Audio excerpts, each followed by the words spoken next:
Bueno, ¿qué es esto? Robocars en carrera. Ready, steady, go. Ya algunos habrán visto algunos autitos que estuvieron dando vuelta en una pista el otro día. Bueno, justamente queremos contarles qué es esa iniciativa, ¿tá? Y tiene que ver mucho con la parte de colaboración. Estamos en lo que es Do It Yourself Robocars, capítulo Montevideo.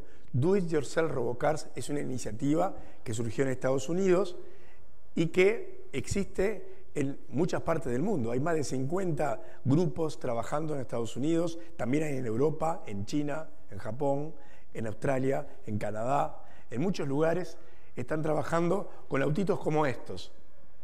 Y ahora les vamos a contar un poquito de qué se trata esto. Aquí lo está organizando Thales Lab, en conjunto con el Plan Ceibal, colaboración de la ANI y del FOMIN. Y básicamente este es el autito que tenemos. Es un monomarca. Estamos en una monomarca por ahora, en el cual lo que se hace es se compra un vehículo de radiocontrol estándar y se le sustituye la parte de electrónica por una plaqueta Raspberry Pi, que es una controladora en realidad programable con un sistema operativo Linux, utiliza Raspbian, que es una distribución de Debian, y tiene aquí un controlador para los motores, y después tiene el sistema de motores, uno para manejar la dirección y otro para manejar la tracción.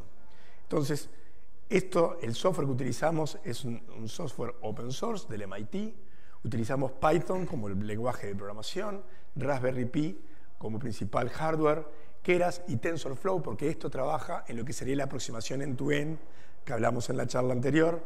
O sea, esto se hace solamente con inteligencia artificial porque el único sensor que tiene es esta camarita que está acá. Tiene, eso sí, un lente gran angular que nos permite captar un poco más, 160 grados, y después OpenCV para reconocimiento de patrones. Pero básicamente usamos la red neuronal. Esto surgió en el año 2016, hace ya un par de años, por Chris Anderson, que fue el primero que se le ocurrió hacer este tipo de cosas, con el objetivo de ¿qué? De dominar la tecnología de los vehículos autónomos mediante el juego.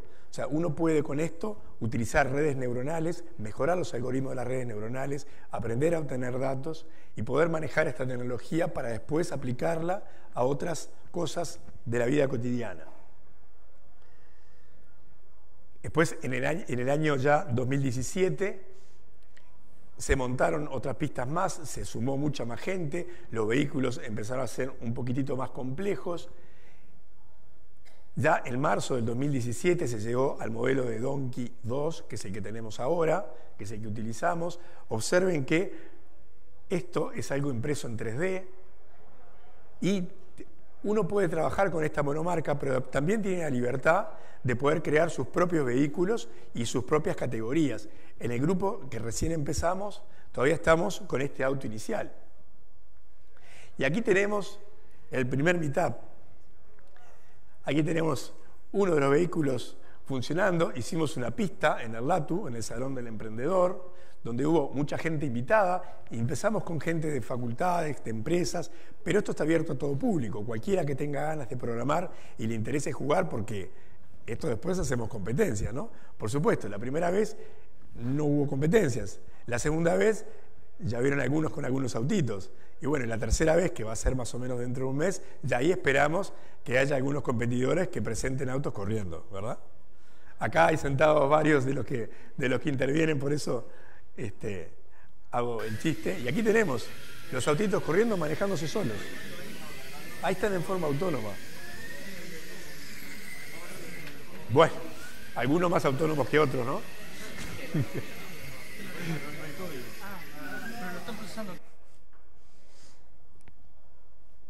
Y bueno, y aquí ya tenemos en septiembre del 2008 lo que fue la segunda meetup.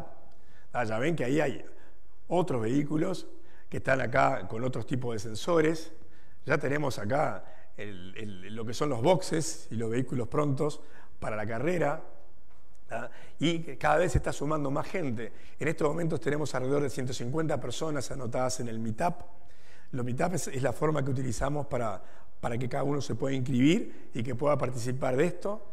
Para que se haga una idea, el kit completo, con el auto, con la controladora de motores, la Raspberry Pi, la tarjeta micro SD, es decir, todo lo que ustedes necesitan, la parte del mango, la cámara, está por debajo de los $200. O sea que es accesible y hasta si está en Uruguay se lo pueden traer con alguna exoneración aduanera. Así que los invitamos a que participen. ¿Y cuál es la idea de esto? Bueno, en principio, en estas competencias es que cada uno mejore el software de su vehículo para poder ser mejor que otro, porque el hardware es el mismo para todos. Entonces acá la diferencia es el que sabe hacer mejor el programa, que en el caso de una red neuronal pasa a ser el que sabe capturar mejor los datos, el que sabe ajustar la red neuronal, el que se anime a modificar la estructura interna de la red, agregándole de repente más capas ocultas o agregándole determinadas operaciones internas a la red neuronal que hace más eficiente la detección. Entonces, lo que nosotros queremos lograr, es mejorar el tiempo del mejor humano conduciendo. Ser capaz, en forma autónoma, de manejar mejor que una persona. Y si ven, aquí tienen, ¿ven? Con Computer Vision, los tiempos, y con Machine Learning, cómo empezó mucho peor. Machine Learning es inteligencia artificial, lo que hablaba de redes neuronales, pero ya pasó y se está acercando bastante al tiempo del humano. En esos autitos que lo veían ustedes manejando, créanme que no es tan fácil manejarlos a velocidad, pero esos autos tienen hasta 60 km por hora y los tenemos que manejar a un 40-50% de su potencia, porque si no, no lo maneja nadie. Pero quizás con esto sí lo logremos hacer. Ahora, ¿cómo trabaja esto? Bien. Bueno, la idea está bien detallado en el sitio, todos los pasos. O sea, una vez que ustedes compran los componentes, es muy fácil armarlo. En 4 o 5 horas realmente le queda funcionando el vehículo pronto para que ustedes empiecen a prototipar y o sea, entrenar la red o entender cómo funciona el mecanismo interno. ¿Ok? Acá un resumen simplemente de los componentes, en donde empezamos con compran directamente el vehículo, esto se saca toda esta parte y se arma a partir de el cerebro, el Raspberry Pi. Pueden imprimir o pedir el componente donde va la cámara, algo que actúa sobre los motores y está pronto. ¿Okay? Les queda el vehículo pronto para usarse. Acá la idea es un poco contarles qué es todo lo que está pasando en el vehículo realmente cuando está tanto en modo autónomo como recabando datos para ser entrenado. Si se quiere, es un pipeline con muchas cosas en forma concurrente. Entonces, tenemos como dos modos de ejecución. En algún momento, inicialmente, captura de datos, que es lo que tengo que obtener la información anotada, en el sentido que el vehículo estaba en esta posición, el conductor, vía no importa cómo, una interfaz dada, estaba comandando, le estaba dando un control dado, y esto actúa sobre los motores, o sea, hago que el vehículo se mueva según la información que da el usuario y se anota en esa información. Entonces queda correlacionada una imagencita chiquitita, 120 por 160, y la información de los motores. ¿Okay? Esto tengo que generar, no sé, 50.000 imágenes con una casuística súper general de todos los posibles casos de uso. Y con eso es suficiente, digamos, para seguir adelante, digamos, para ejecutar en modo autopilot, si se quiere. Cuando está ejecutando en autopilot, en realidad solamente está recabando la información, lo que ve la cámara, le está pidiendo al autopilot, evalúame para esta imagen qué tengo que hacer. Entonces corre una red neuronal que evalúa ese valor. Esa red le dice, bueno, poné el motor con este valor, y eso es lo que manda a los motores y listo. Esta es la ejecución en forma autónoma del pequeño vehículo. ¿Ok? Pero para llegar a esto, en realidad, quisiéramos hacer un breve resumen de lo que hace la red neuronal, que en el sentido, en este caso, es esta imagen chiquitita. Esta es la información de entrada, por lo general se normaliza y se hacen procesos internos, digamos, para tratar de que la imagen quede lo más consistente posible, brillos, cosas de esas que a veces complican un poco, bueno, es importante trabajar ahí. Una capa de convoluciones, o que son operaciones matemáticas, que es para sintetizar distintas características de lo que entiende la red, que es importante. Y después sí, los valores asociados desde la salida. a partir de ahí un proceso de votación que detalla, digamos, qué es lo que tiene que hacer sobre el actuador, sobre los motores. Esta es una foto, ¿verdad? Y con esa foto va a sacar una correlación entre cómo viene esa curva y qué valor de motor tendría que darle y qué valor de giro tendría que darle. Pero en realidad, cuando se toman datos, se toman 20 fotos por segundo. Y a cada una de esas se correlaciona con el valor de motor y con el valor del ángulo de giro. Toda esa información es la que ingresa a la red neuronal. O sea, las 50.000 imágenes que le dijo él con los 50.000 datos son los que se utilizan para el entrenamiento de la red neuronal. Bien, entonces, ¿qué tengo que hacer? O sea, esos son los dos modos de ejecución y cómo paso de uno a otro. Recabar datos y sobre todo después analizarlos y sacar lo que complica, lo que no le aporta a la red neuronal cuando generalice un comportamiento. Es así que es importante ver frame by frame y realmente sacar, digamos, cuando se te va de la pista, cosas de ese estilo. Hay unos utilitarios, digamos, que pueden ejecutarlos y sacar esas imágenes que no aportan y van a generar ruido cuando termine el proceso de entrenamiento. Entonces, esta parte es fundamental, lleva tiempo, pero bueno, es parte del proceso. Si se quiere, esto véanlo como data science, porque en el sentido de eso estamos analizando los datos y tratando de dejarlo con la mayor calidad posible para lo que estamos tratando de resolver.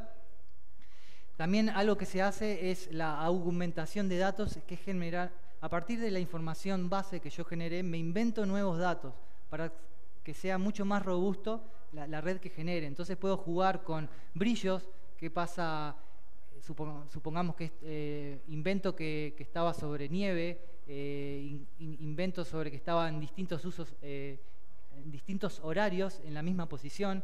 Entonces todo eso, cuando la red neuronal ejecute, le va a dar muchísima más robustez. Este es un punto importante, digamos. Sí, inclusive nosotros hicimos un poco más, también hicimos que cada imagen le hicimos un flip para que quedara en el otro sentido. Entonces, el mismo juego de datos lo tenemos después con más brillo, después otra vez con menos brillo, después le hicimos un flip, a ese flip le hicimos más brillo, después con menos brillo. O sea, lo que hicimos fue aumentar la cantidad de datos para que haya mucho más casuística a la hora de que la red neuronal tenga para poder entrenar en su proceso de entrenamiento, que bueno, lo hacemos en el computador y cuando está entrenada, ahí volcamos la información al Raspberry Pi ya con los hiperparámetros y los pesos debidamente ajustados. Exacto, ¿no? Entonces de 20.000 imágenes pasamos a 100.000 imágenes para el proceso de entrenamiento. El proceso de entrenamiento es simplemente, bueno, corren un comando y en realidad la máquina va a generalizar un modelo que va a procesar todas las imágenes, las va a dividir en información de datos de entrenamiento y datos de validación.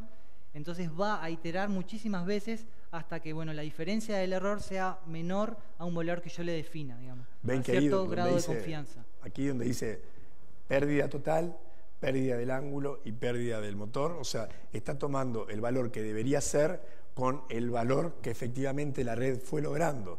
Entonces, si tiene que girar hacia un determinado ángulo, bueno, sabe que le tiene que dar tanto de motor y tanto de giro, pero ¿qué tan bien está esa estimación? Eso tiene un margen de error. Entonces, pasa como hoy se habló, cuando se llega al final y existe ese margen de error que es demasiado grande, se vuelve a hacer una propagación hacia atrás y vuelve a iterarse otra vez los valores de la red neuronal. Cada una de esas iteraciones se llama una época, un epoch, y ahí tienen, por ejemplo, 52 de 398 posibles epoch. Esto nosotros lo entrenamos generalmente utilizando el GPU de la computadora, es decir, no el procesador, sino la tarjeta gráfica NVIDIA, que se podría usar para jueguitos. Bueno, pues nosotros lo usamos para entrenar la red neuronal con eso. Y, por ejemplo, en mi máquina logro de 35 minutos que me llevaría a iterar normalmente con mi procesador, que es un Pentium 7 de séptima generación, está bastante bien, lo bajo a 8 minutos con una GPU. NVIDIA está especializado en tarjetas para este tipo de cosas y hay una tarjeta que se llama Jetson Javier, que salió en el mercado en julio, que tiene 512 GPUs en paralelo. Imagínense la potencia de cálculo que tiene eso, ¿no? Sí. Y es lo que propone NVIDIA para vehículos autónomos de pequeño porte que utilicen ese tipo de hardware. Bien, entonces una vez que hice todo ese ciclo, viene lo más divertido, probar a ver si mi modelo, a ver qué pasa en el ambiente donde entrenó. Entonces este sería el resultado esperado.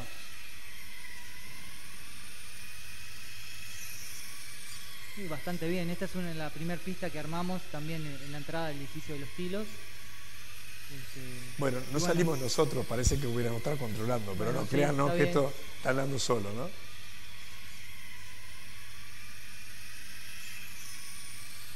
Bien, y después...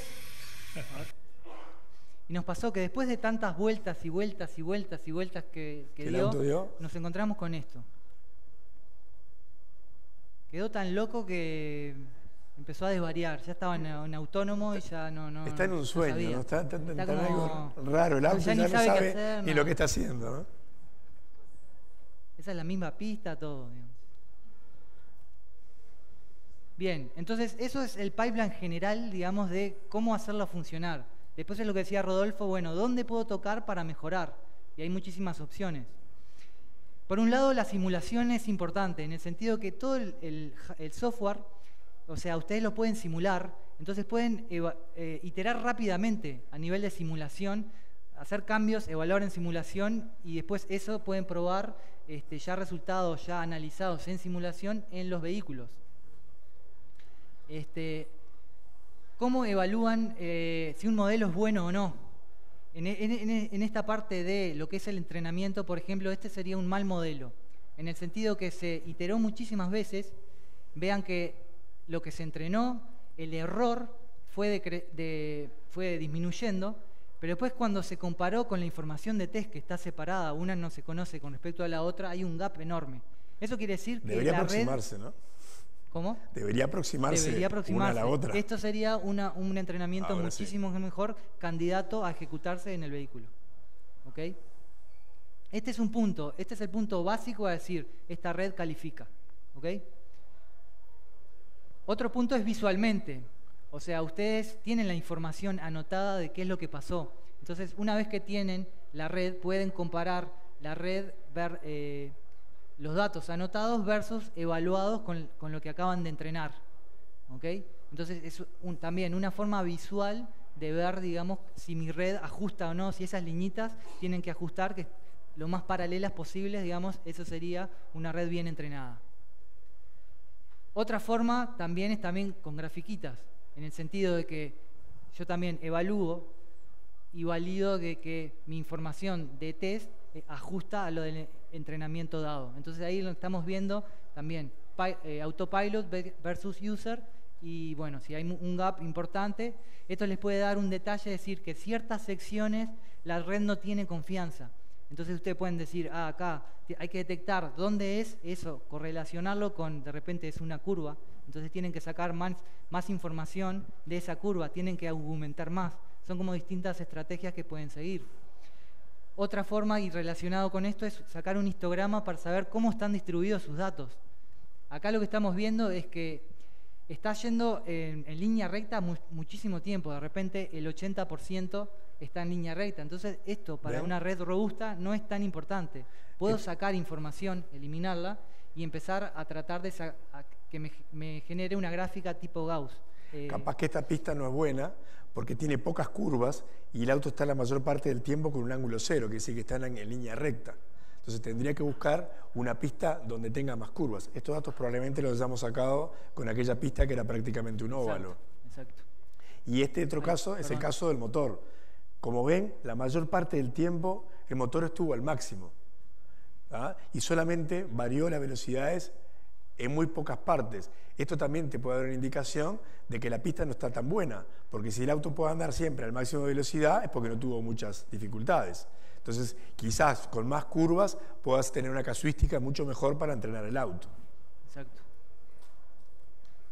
Otra característica es evaluar en la red el salient, que es las características salientes, que es lo que la red neuronal toma como importante para decidir qué hacer.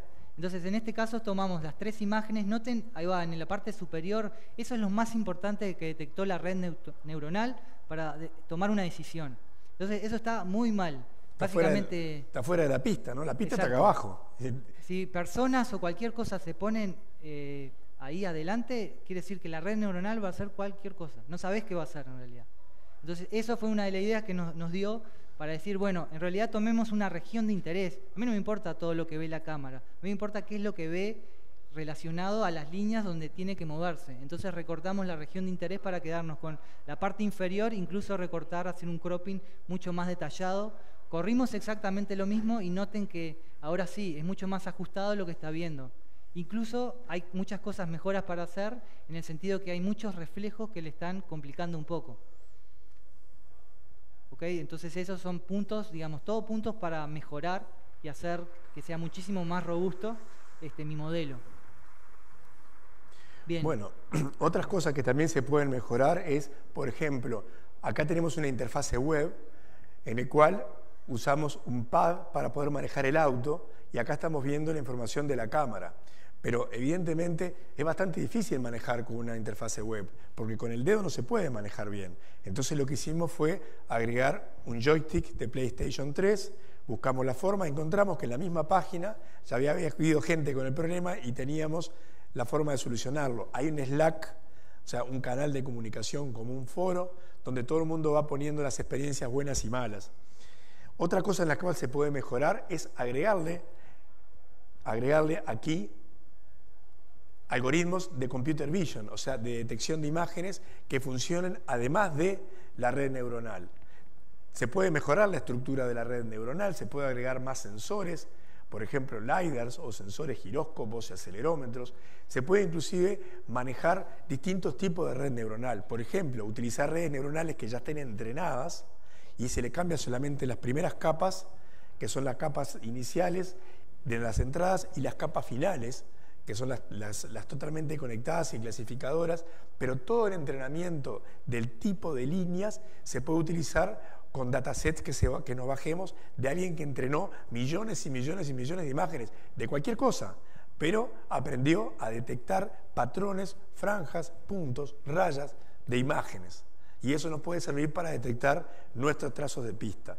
También hay redes neuronales que manejan los estados anteriores y se pueden utilizar como mejoras o inclusive mejorar la parte de mapas y lograr no solamente que esté dentro de las líneas blancas, sino que haga la trayectoria que hacen los pilotos de carrera, ¿no? La mejor trayectoria dentro de la pista para lograr el menor tiempo posible. Y bueno, la invitación es para que se cuelguen con esto, ¿tá? Y aquí les queremos mostrar, por ejemplo, algunas de las cosas de las que pudimos hacer con el auto. ¡Eps! Súper potenciado, ¿eh? Ahí probamos dándole superpower y observen. Así que hay muchas cosas para tratar con esto. Uno juega, pero aprende. Y con todo se logran mejores técnicas para después poder lograr salir adelante. Así que no tengan miedo en esto, ¿no? El poder hacer las cosas. Muchas gracias.